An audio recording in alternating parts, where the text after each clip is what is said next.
savoir ce passage. Il compris quand même qu'il avait reçu des menaces, n'est-ce Oui, pas? parce que M. Sidia Touré avait confirmé que lui, il avait reçu des appels. Alors pour vous, est-ce que ce n'était pas des prémices de ces massacres-là? Non, ce n'était pas possible de penser que cela allait être possible. Donc au moment où vous alliez au stade, vous n'aviez jamais compris qu'il y aurait eu des massacres? Non, parce que d'autant plus, comme ministre de la Réconciliation nationale, le massacre du 22 janvier 2007, nous avions organisé une espèce de forum national où l'institution militaire était venue présenter ses excuses à la nation pour dire que plus jamais des choses de ce genre ne vont pas se répéter. Et malheureusement, ça c'était au mois d'août 2008. Par la suite, nous avons su que cette forme de justice transactionnelle n'était pas suffisante pour empêcher des expressions de massacre aussi dramatiques et tragiques comme celui du 28 septembre. Bien. Et le fait que nous n'avons pas eu le procès plus tôt a encouragé encore la réédition de ce genre de massacre un peu partout à l'intérieur du pays. Est-ce que la population civile portait sur elle des armes? Non, parce que c'était une exigence formelle de venir sans qu'il y ait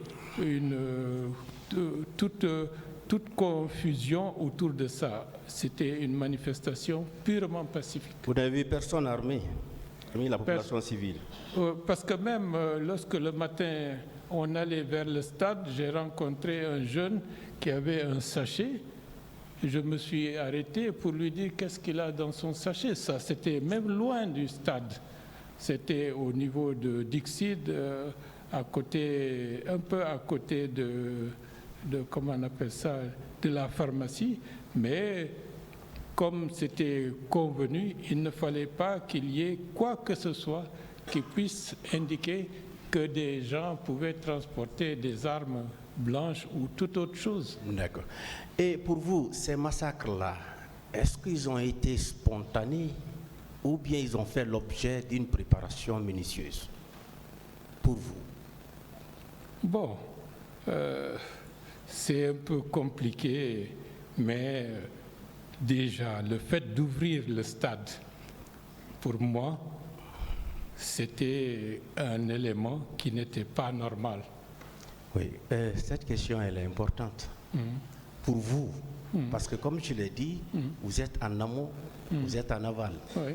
Pour vous, ce que vous avez constaté au stade, est-ce que ça pouvait vous faire dire que c'était spontané, c'est-à-dire les gens ont appris que vous étiez mobilisés au stade, ils sont venus pour réprimer, ou bien ils ont pris toutes les dispositions pour pouvoir réprimer cette manifestation-là? Bon, comme je ne suis pas au courant mais le fait que le portail du stade soit ouvert, pour moi, était un élément qui sentait un piège qui allait se refermer autour des manifestants. Mais comme la situation s'est présentée, on n'y pouvait rien parce que c'était une foule qui nous a transportés, enthousiastes, croyant que le fait d'entrer dans le stade était une victoire en soi. Intérieurement, lorsqu'ils m'ont porté, j'étais inquiet du fait qu'on rentrait dans le stade. Mais bon, on n'y pouvait plus rien. D'accord. Et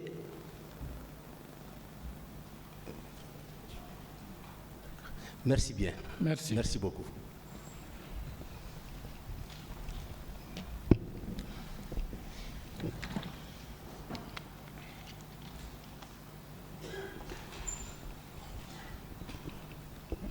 Monsieur Ba, pour finir, je vais à mon tour vous poser des questions de précision. Il est vrai que ça fait assez de temps, 13 ans, la mémoire peut ne plus être fidèle.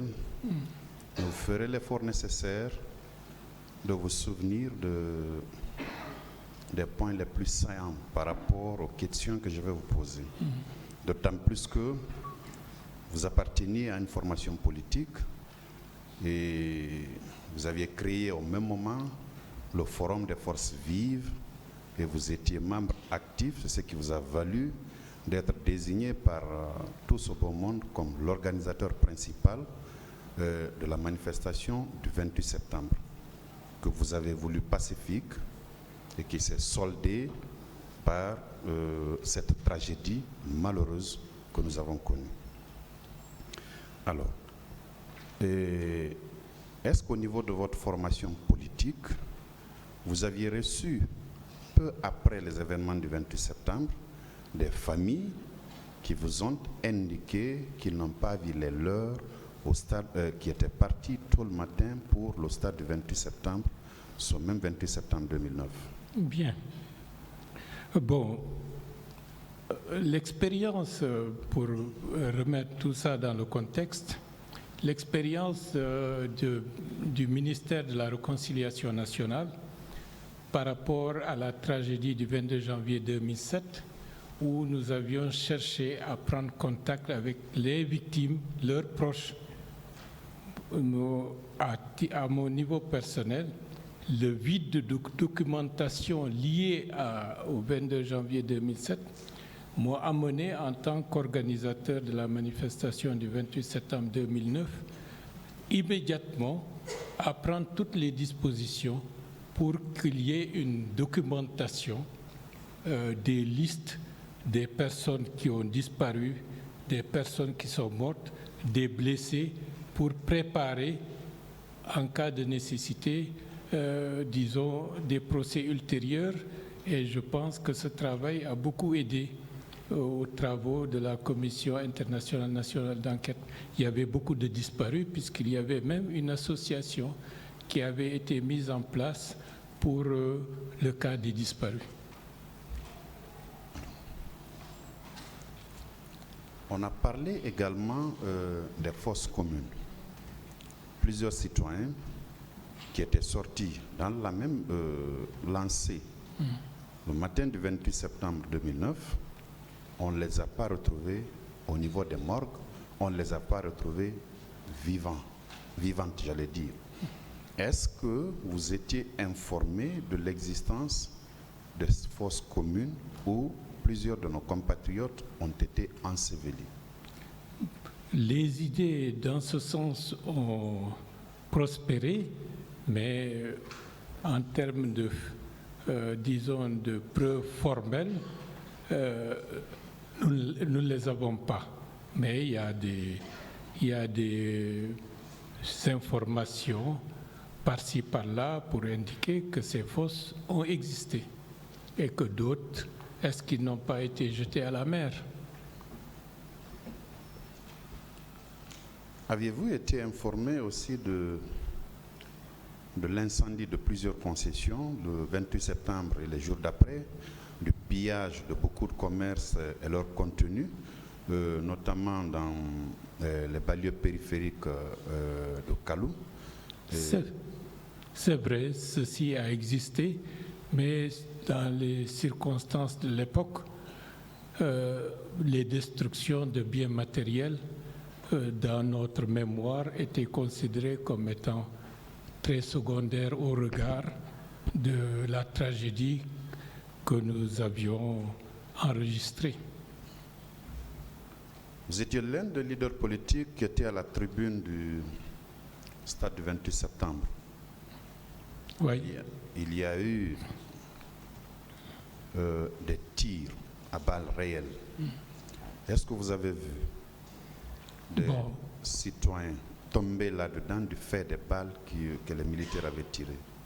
Comme le stade est très vaste et que nous avions aperçu, ou j'ai aperçu, ceux qui étaient au niveau de la pelouse et au niveau des gradins fuir et s'éparpiller, et certains tomber, de loin, on ne peut pas attester si ces personnes ont été atteintes de balles ou sont tombées comme ça, pour ne pas être très formel sur la question. Je ne peux pas être très affirmatif.